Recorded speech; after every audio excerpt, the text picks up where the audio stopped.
सुशीला सीतापुर गांव में अपने बेटे अंकित के साथ रहती थी। सुशीला के पति का देहांत हो चुका था। सुशीला एक दाई का काम करती थी। गांव में गरीब घरों की बहू बेटियां जो डिलीवरी के लिए हॉस्पिटल नहीं जा पाते थे, उनके घर में ही सुशीला की मदद से बच्चे की डिलीवरी हो जाती थी।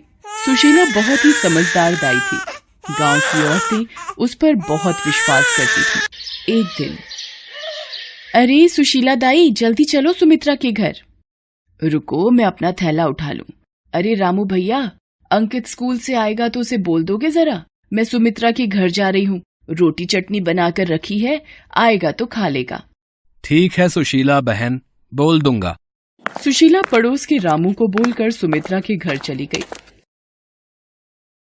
कुछ देर बाद बेटी की माँ सुमित्रा सुशीला से बोली, सुशीला दाई, तुम पर गांव की हर औरत आंख बंद करके विश्वास कर सकती है। तुम्हारे हाथ में तो शफा है सुशीला दाई, ये लो तुम्हारे 100 रुपए। सब भगवान की मेहर है सुमित्रा बहन, मैं तो बस उसका नाम लेकर ही जच्चा को हाथ लगाती हूँ। गांव के गरीब घर कभी 50 कभी 100 रुपए सुशीला को अपनी मर्जी से पकड़ा देते थे। सुशीला उसमें ही खुश हो जाती थी। उसने कभी भी अपनी गरीबी को अपनी कमजोरी नहीं समझा। अरे अंकित बेटा, तू आ गया स्कूल से? चटनी रोटी खा ली थी बेटा? हाँ माँ, मैंने खा लिया। माँ ये लो पानी पी लो, आप भी तो काम से थक कर आई हो। मैंने आपके लिए एक रोटी बचा दी, मुझे एक रोटी की ही भूख थी। मेरा लाल, मेरा बच्चा, तू मेरा कितना ख्याल रखता है। सुशीला और अंकित दोनों माँ बेटे अपनी छोटी सी दुनिया में खुश थे। धीरे धीरे वक्त ने करवट ली। अब अंकित बड़ा हो चुका था। गांव में ही रहकर अंकित ने शहर के प्राइवेट कॉलेज से अच्छे नंबर से ग्रेजुएशन की डिग्री प्राप्त की थी। सुशीला अब उम्र के साथ बूढ़ी हो चली थी, आंखें भी कमजोर हो गई थी। इसलिए अब सुशीला ने कुछ साल पहले दाई का काम छोड़ दिया था। सुशीला ने गांव छोड़ दिया था। अब वो और अंकित शहर में किराए के मकान में रहते थे। अंकित बेटा, ये ले, तेरे लिए भिंडी की सब्जी और रोटी बना दी है, ये तेरा खाने का डिब्बा। माँ, तुम मेरा कितना ख्याल रखती हो, अपनी सेहत का भी ध्यान रखा करो।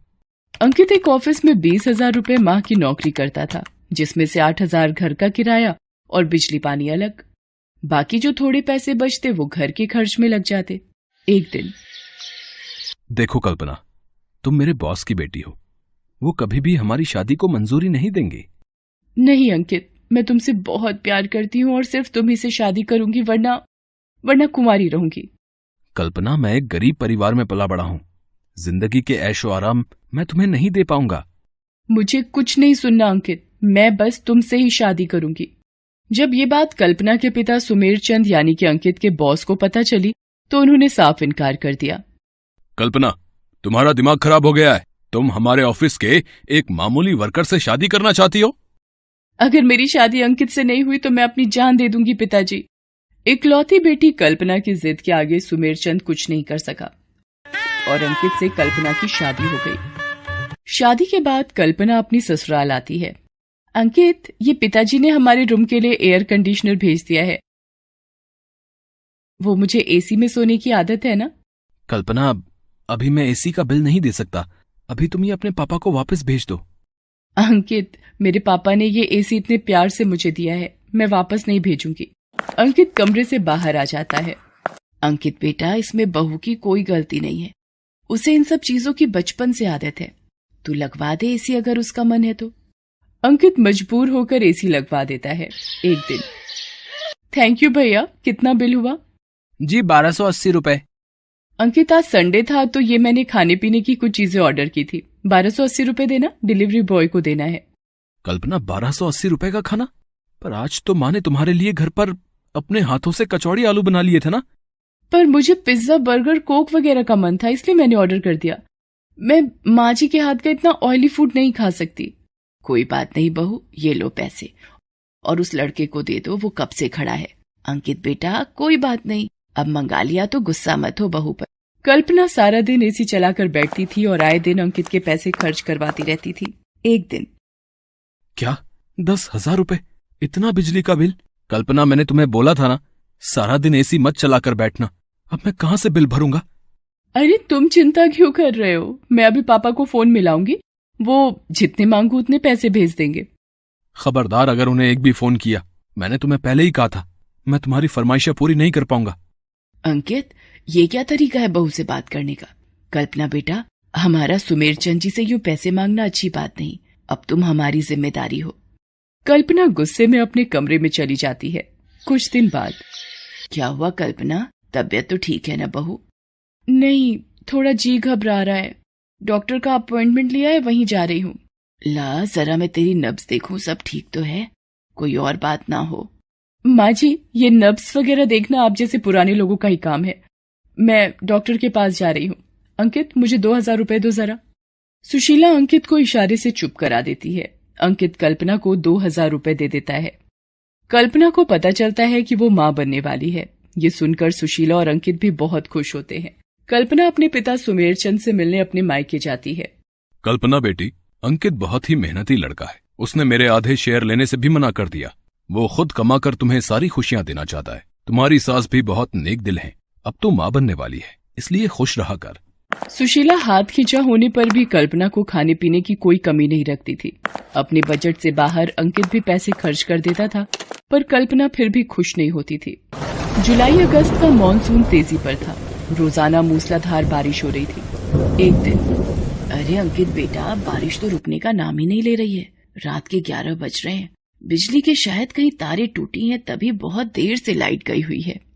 अंकित, मेरे पेट में बहुत दर्द हो रहा है, डॉक्टर को फोन मिलाओ। अंकित डॉक्टर को फोन मिलाता है, पर डॉक्टर उस वक्त शहर से बाहर गई हुई होती हैं। कल्पना, डॉक्टर शहर से बाहर गई हुई हैं। रुको, मैं पापा को फोन मिलाती हूँ। पापा, मेरी डॉक्टर शहर से बाहर गई हुई है। प्लीज किसी डॉक्टर का पता करो पापा, मेरा दर्द बर्दाश्त नहीं हो रहा। समय बीत रहा था। कल्पना सुशीला को हाथ तक नहीं लगाने दे रही थी। बारिश से सड़कें पानी से भरी हुई थी, तो कोई टैक्सी वाला भी नहीं आ रहा था। अंकित बेटा, कोई भी डॉक्टर अभी ड्यूटी पर नहीं है। रात के 1 बज रहे हैं, फिर भी मैं कोशिश करता हूँ। कोई भी कॉन्ट्रैक्ट मिल जाए तो। कल्पना बेटा, मुझे सिर्फ एक बार देखने दे। नहीं, मैं ऐसे हाथ नहीं लगाने दूंगी। कल्पना, मेरी माँ गांव में एक दाई रह चुकी हैं। तुम शायद नहीं जानती हो, गांव में कितने बच्चों को पहली किलकारी माँ की वजह से सकुशल सुनाई देती थी। माँ को अपने पास आने दो। बड़ी मुश्किल से कल्पना सुशीला पर विश्वास करती है। सुशीला को पता था कि और देर डिलीवरी को रोका नहीं जा सकता, इसलिए वो अंकित को बाहर भेजकर कल्पना की डिलीवरी करती है। सुशीला के हाथ कांप रहे थे, क्योंकि बरसों बाद उसने ऐसा किया था। पर कहते हैं ना, व्यक्ति अपना हुनर कभी नहीं भूलता। कल्पना के सकुशल बेटा पैदा होता है। सुशीला खुशी से रोने लगती है। कल्पना, देख तेरा बेटा कितना सुंदर है।